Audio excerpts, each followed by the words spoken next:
Last week we looked at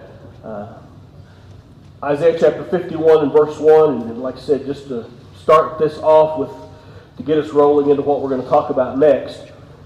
But he says there, basically look to Abraham. And the reason he says that is, those of you who hope for deliverance, you need to look back, way back. Not just to last week, to last month, to the last generation, but you need to go back to, and the wording here, again out of the New Living Translation, consider the rock from which you were cut, the quarry from which you were mined. Think about Abraham, your ancestor, and Sarah. And the point being, there are times when we need to look back to our origins, if you will. Maybe better to say it like this: we need to look back to the foundation of who and what we are. And that may not have anything to do specifically with my genealogical heritage, although that's important, I think, for all of us. We are the way that we are because of our genetics and because of our history and because of the way that we were brought up. If any of you wants to know what Kelly's mom was like, look at Kelly. Talk to her. I mean, it's uncanny, that lineage there. But that's physical stuff, and we're talking spiritual things, obviously. And the idea of where is our foundation as the church. And we talked about last week that, well, we can answer that question. Because in Matthew chapter 16, when Peter asked, who do men say that I am? And the response was, well, some say Elijah, some say this, some say that, But Jesus pressed them a little further and said, but who do you say that I am? And that's when Peter made that great confession. You are the Christ, the Son of the living God. And there's that word play on Peter's name. Petros is what it is in Greek for his name. And then he said, you are Peter, and upon this, and Petros means stone or pebble. You are Peter, you are stone upon this rock, Petra, which means ledge, foundation, bedrock. Upon that I will build my church. And the question that would obviously be asked of that verse, well, what is that foundation?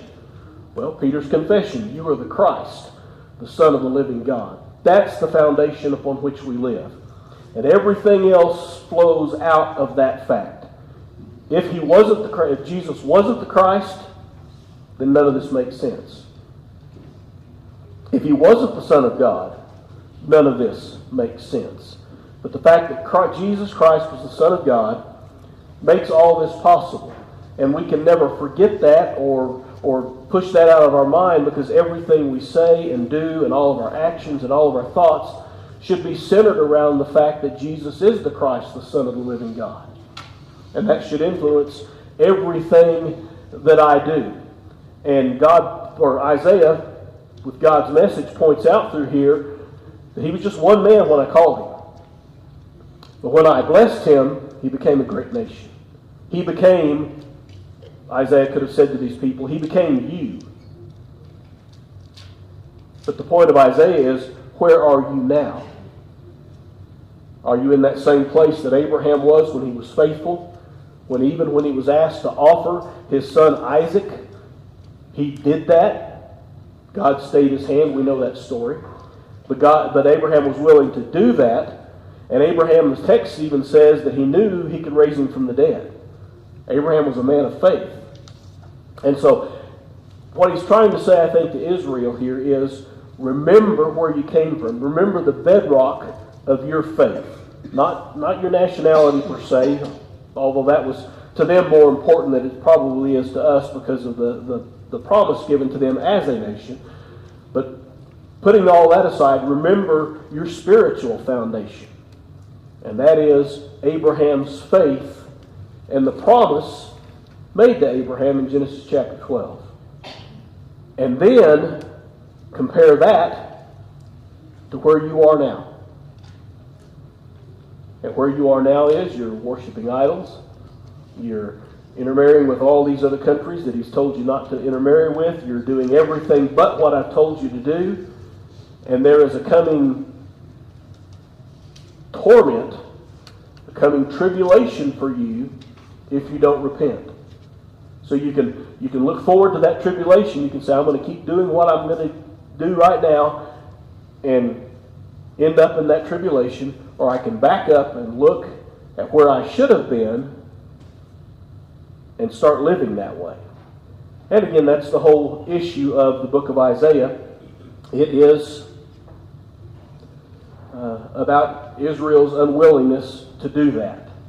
So that's kind of where we were last week. Any thoughts, questions, anything you'd like to say about that before we move on with the next slide?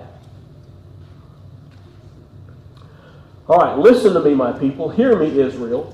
For my law will be proclaimed, and my justice will become a light to the nations. My mercy and justice are coming soon. My salvation is on the way. My strong arm will bring justice to the nations. All distant lands will look at me and wait in hope for my powerful arm. Look up to the skies above and gaze down from the earth below. For the skies will disappear like smoke, and the earth will wear out like a piece of clothing. The people of the earth will die like flies, but my salvation will last forever.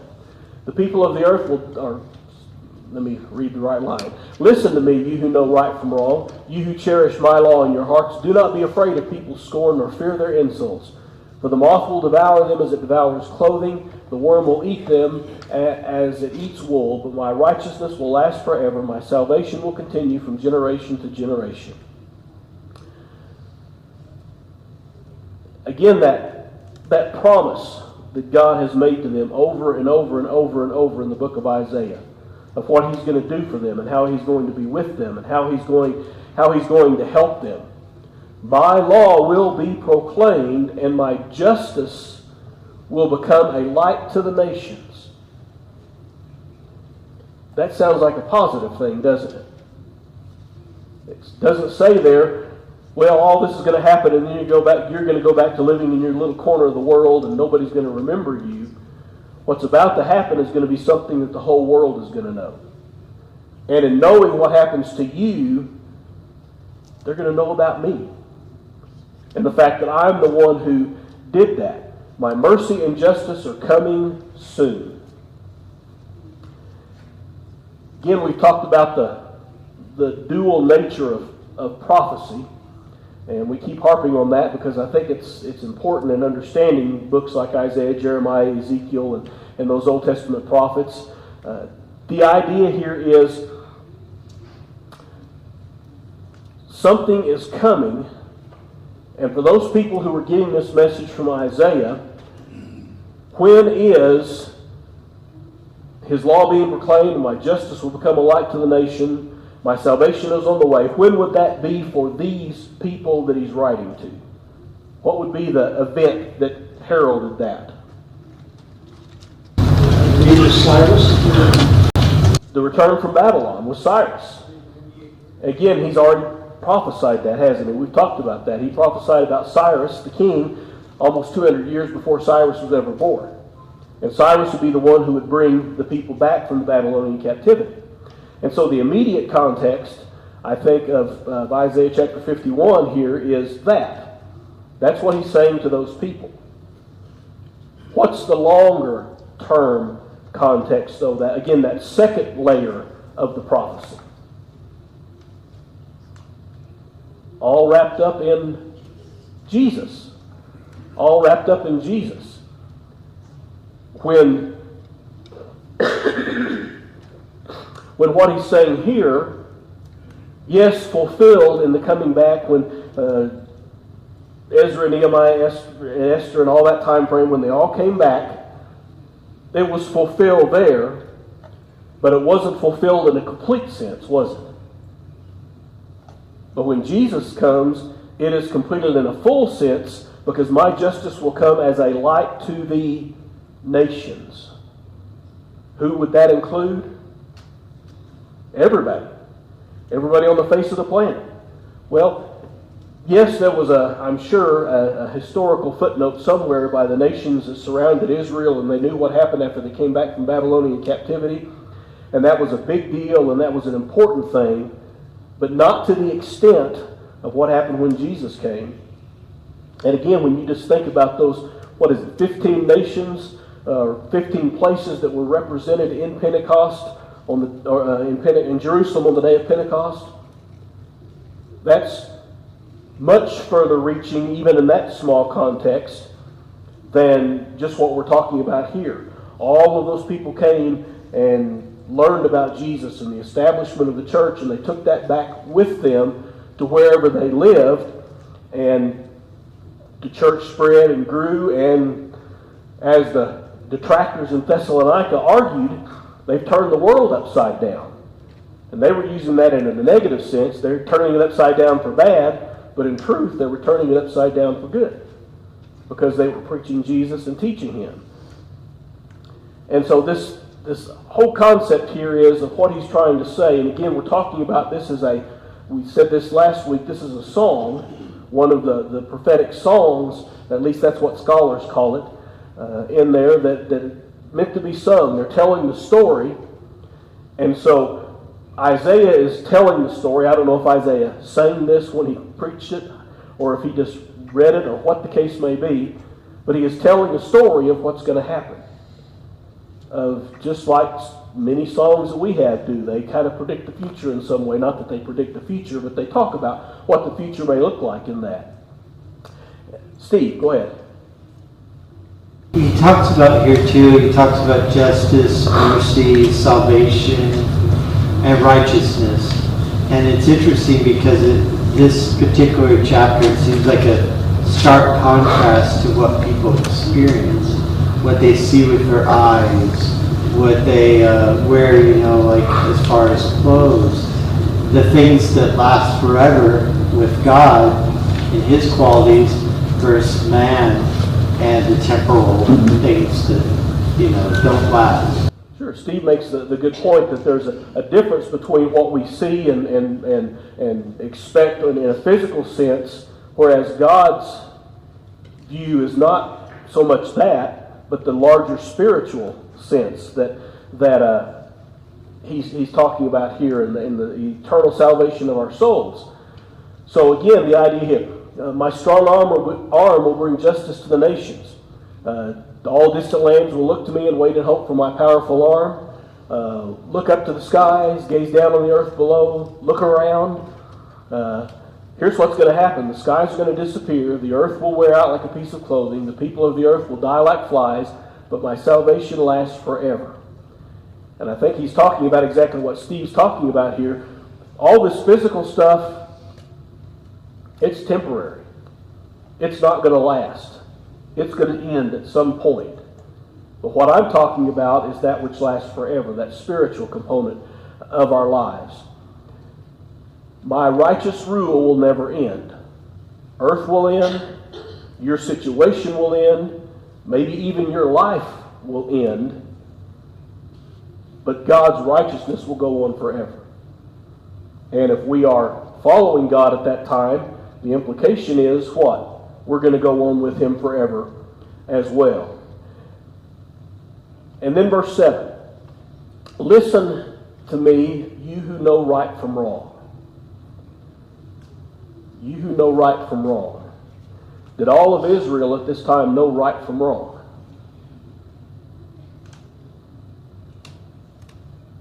Well, I guess it depends on how you answer that question, doesn't it? Did they know right from wrong? I'm going to say yes, because God had told them what was right and wrong. Now, the caveat to that is, did they really, when we say know it, know it? And the answer to that is no. Because knowing it would imply that they were living it and doing it, and they obviously weren't doing that. So yes, they knew right and wrong. So looking at this, and feel free to comment on this, because this is just my opinion on it, I think he may be talking about not all of it. I think he's talking to all of Israel. And in all of Israel, you know right from wrong. This is what you ought to be doing. But for those of you who do know right and wrong, again, Isaiah, Jeremiah, the people who were trying to do right, the people who were trying to live right, Daniel, Hananiah, Mishael, Azariah eventually, all of those people who were still doing God's will, you who cherish my law in your hearts. So there's Israel, and then there's the subset of Israel who are still doing what they're supposed to. And it seems to be he was talking to them right now. Mike, do you have a comment? Yeah, I was going to point out how this is not two different groups of people, those who know right and wrong and those who cherish my law, but it's a repeat characteristic of the same people. Those who know right from wrong are the same people who cherish my law in their hearts. Yeah, people who know right from wrong and cherish God's law in their hearts is who he's addressing. John? I have a Bible note that takes us from here back to verse 1. It says, people who pursue righteousness. Yeah, people who pursue righteousness. So he's talking to, I think, to a specific group of people here. He's talking to Israel as a whole of what Israel should have been. Of course, if Israel was what they should have been, Isaiah wouldn't be prophesying in the first place. But he's talking to this subset of people. And again, maybe that's the connection with the people on earth will die like flies. Maybe he's using that as the opposite of what he's talking about now. Again, just throwing out that as my opinion. My righteous rule will never end. You who cherish my law in your heart, and here's the point. Do not be afraid of the people's scorn nor fear their insults. Paul said, for I am not ashamed of the gospel of Christ, for it is the power of God unto salvation to everyone who believes. And doesn't that seem to be what he's saying right here? You who are doing right. Remember earlier in Isaiah we talked about where Isaiah challenged Israel, because when the prophet would come in and speak and preach and teach, how would they respond to him? Forget you. You got nothing to say I want to hear. Scorned them. Humiliated them. Killed them at times in the past because they wouldn't listen. And so there was a reason why the righteous should be fearful. But God's promise here is, don't be afraid of their scorn or their insults, because in the end, they're going to be eaten up like old clothes in a closet by the moths. That's what's going to happen to them. Moths as it devours clothing. The worms are going to eat them like it eats wool. But my righteousness will last forever. My salvation will continue from generation to generation. Salvation is eternal. Physical stuff isn't. And I suppose throughout the course of history, those two have been, shall we say, in tension with each other. And that's because I have a hard time seeing beyond this. And don't we all? Why is it we have a hard time seeing beyond this?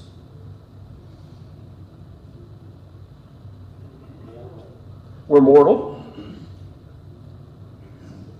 We're in time, whereas eternity will be 24-hour days, and it's hard to see past. Sandy mentions that we're in time, 24-hour days, whereas God and his thing is outside of that. We don't understand how that all works, but we don't need to understand how all that works.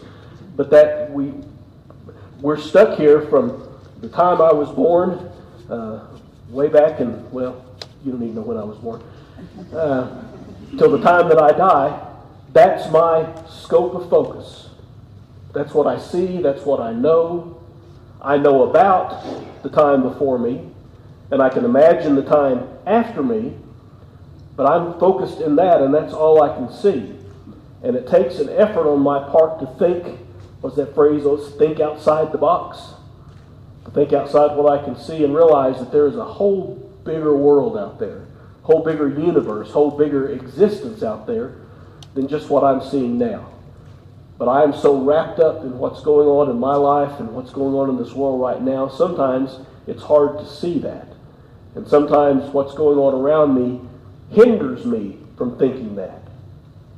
Which is why we get together a couple of times a week to think about that stuff. To remind ourselves about that stuff, that there is a bigger thing outside of us that we're a part of than just what's going on here on April 27th, 2025. And we've got to keep that in mind as we think about living our life. And that's a struggle. It was a struggle for them, I'm sure. It's a struggle for us. It'll be a struggle for every generation that will ever walk the face of the planet, because we're stuck in that. And we've got to remember that and think about that. So it's the message here, I think, is there's something bigger than you, that is God. And that something bigger than you has made you these wonderful promises. And so the question is, Kevin, what are you going to do with those promises? You going to embrace them, live them, or are you going to ignore them? And Israel would say what? They ignored them and ended up in the Babylonian captivity. Steve? It's interesting, he also writes about people dying like flies. Flies have a very short lifespan. I mean, under like 50 days. You know, and then he contrasts that with his salvation lasting forever. So it's not that. Yeah, it's an interesting comparison there, that people die like flies. Now, again, the lifespan of a fly, a few days. Wonder what that's like. I mean, I'm not sure a fly has the brain power to think about, wow, it's been 50 days and I feel so old. I don't know if that's possible or not. Although most of us after 50 years think, I'm feeling that in my bones. But his point here is not flies or lifespan. The point there is the perception. In God's mind, these wicked people, they're going to drop just like flies do. They're just going to drop like flies do. And in a sense, we do too. We drop like flies do. But don't be afraid, because again, my salvation will continue from generation to generation. If my life is like that fly and I drop after however many days I've been alive, His salvation continues for me, for the next generation, for the next. And so, even though my life may be short and over quickly, I can still have that salvation. Again, back to our context here of Isaiah, if I'm doing the right thing, if I'm living according to His will. And if not, then that's the issue. Jim? Another analogy about the fly, he's not going to heaven. Well, yeah, the point about a fly, what's going to happen to the flies? They're dead and gone. That's just the end of it. All right, thoughts, comments, questions. John? Really, Isaiah, in thousands of words, is trying to describe things that are impossible, if you will, or very difficult to describe in human language. We see that John in Revelation. Something was like this, something was like that, something was like that. He simply saw visions and can't describe. And that's what Isaiah is trying to describe in so many, from different angles. The spiritual world is something that is so grand and so incomprehensible to us, but it's something like this, and like flies was an expression used here in this chapter. Yeah, John makes the excellent point that he's trying to describe something that really can't be described. He's using, a simile, using like or as. So he's using a simile. It's like this, or it's as that, or whatever. And he's doing his best to describe it. And John mentioned the book of Revelation. John trying to describe the New Jerusalem. It's this big square box, and it's made out of gold, and it's got gates of pearl, and all of these precious stones make up its foundation, and there's a river flowing out of it, and the tree of life, and streets of gold, and all of that. And it sounds pretty amazing, doesn't it? But I have the feeling that really doesn't do it justice, don't you? There are no human terms that can adequately express that, because we don't have the mental ability to process what that's going to be like. And so when I think about heaven and think about what it's going to be like and all of that, and I can put that picture in my mind. If you have an artist's rendering of what they think that picture in Revelation looks like, yeah, it's nice, it's pretty amazing, it's pretty impressive. I think when we get there, we're going to realize that that's going to be simply a blip of an indicator of what heaven's going to be like. And once we get there, it's going to be like, oh yeah, kind of see what John was thinking, but boy, he missed the mark by 10,000 miles, because this is so much better. John? Well, the glue that takes us between these words on the page and heaven is faith. Yes. Yeah, it's all about faith. Because we cannot know what that's going to be like. But we can believe that it will be ours. And we can believe that it will be as grand as God promised it would be. And that's why you're here this morning. That's why you live the life you do, because you want a piece of that. And you know that in order to get that, Jesus has to be involved in that. And again, Isaiah is paving the way for the coming of Jesus by these very thoughts that he's preaching to the people of Israel right now. My righteousness will last forever. It will not end. God will not one of these days say, oop, I've changed my mind, I'm not going to do it anymore. His promises are forever. And I can bank on that as I live my life and know that if I live according to His will and by the blood of Jesus, I will not regret that decision. And that's what we're all living for and hoping for. All right? Thoughts, comments, questions? Nothing? Wake up, O Lord. Clothe yourself with strength. Flex your mighty right arm. Rouse yourself as in the days of old when you slew Egypt, the dragon of the Nile. Are you not the same today, the one who dried up the sea, making a path of escape through the depths so that your people could cross over? Those who have been ransomed by the Lord will return. They will enter Jerusalem singing, crowned with everlasting joy. Sorrow and mourning will disappear, and they will be filled with joy and gladness. Again, this is the wording out of the New Living Translation, but it's kind of interesting there because it almost sounds like that the plea is being made to God, wake up, wake up, wake up, O Lord. But is that what it's really saying? And again, remember we're in what they call the servant song. So it's a song, it's poetry, if you will. Or is God saying this to Himself? God's saying, my righteousness will last forever. Wake up, wake up. Kevin, wake up. It's time to move. It's time to do something. And I don't think this is any way intimating that God's asleep or He's off somewhere. Again, He's not like the prophet of Baals that Elijah made fun of. Maybe your God's in the bathroom. Maybe He's on a vacation. Maybe He's asleep. You need to shout louder to wake Him up. I don't think that has anything to do with what He's saying here in this context.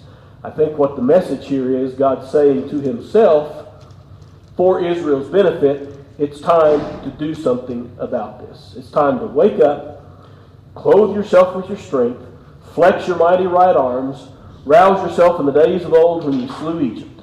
And again, the picture there is you get out of bed in the morning, and what do? You pull on your robe or whatever it is you wear around the house, and you stretch, and you get ready for the day. And the older I get, the more I have to stretch when I get ready for the day.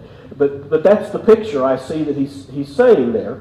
And again, it's my opinion, but he's saying, okay, it's time to get up, clothe yourself with your strength, flex your mighty arms, and it's time to get to work. And it's not that God hasn't been working, but that's a poetic way of saying it's coming. It's about to happen. John? I think too, it's like, there are times when God makes a proclamation or he gives an instruction and He gives time for the people to do as He's told them to do. And He allows things to happen so that the right time can come along, and then it's, okay, now it's time to put into action some things. I told you this was going to happen, and here it goes. Yeah, exactly. I told you it was going to happen, here it goes. And God may have said that 1,000 years before, but I told you it's going to go, it's going to happen, and so it did. And again, that's the poetic language of saying it's about to happen. Remember the days when you slew Egypt, the dragon of the Nile. Why don't you come do that again? And that's what he's saying. I'm going to do that again. Only it's going to be Babylon this time and not Egypt. Are you not the same today, the one who dried up the sea, making the bed? Aren't you able to do this again? And the answer is, it's a rhetorical question, obviously. He's not saying, are you able? He's saying, I am able. I am able to dry up the sea. I'm able to make a path of escape through the depths so your people could cross over. Again, an allusion back to the crossing of the Red Sea when the waters parted and Israel went through on dry land. But verse 11, those who have been ransomed by the Lord will return. Notice the finality of that statement. Those who have been ransomed by the Lord might return, could return, should return.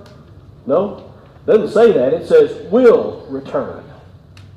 It's going to happen. It's already a done deal. You just got to wait for it to get here.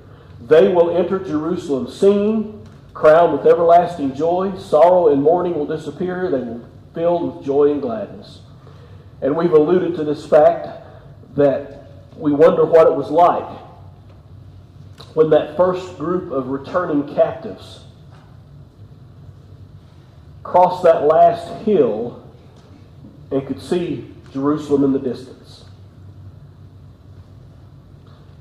Probably every one of you have driven into Colorado from Kansas. Kansas, that lovely state where everything is hills and valleys and... Oh, no, wait a minute. I'm thinking of a different state. But you're driving along in that flat prairie land out there. And I'm not sure exactly where it is, but you've all seen it before, where you finally hit that spot where all of a sudden there's Pikes Peak. And it's like, yeah, I'm almost home. Or when we were living in Oklahoma and vacationing up here in Colorado, it's like, yeah, we're finally here. We're finally here.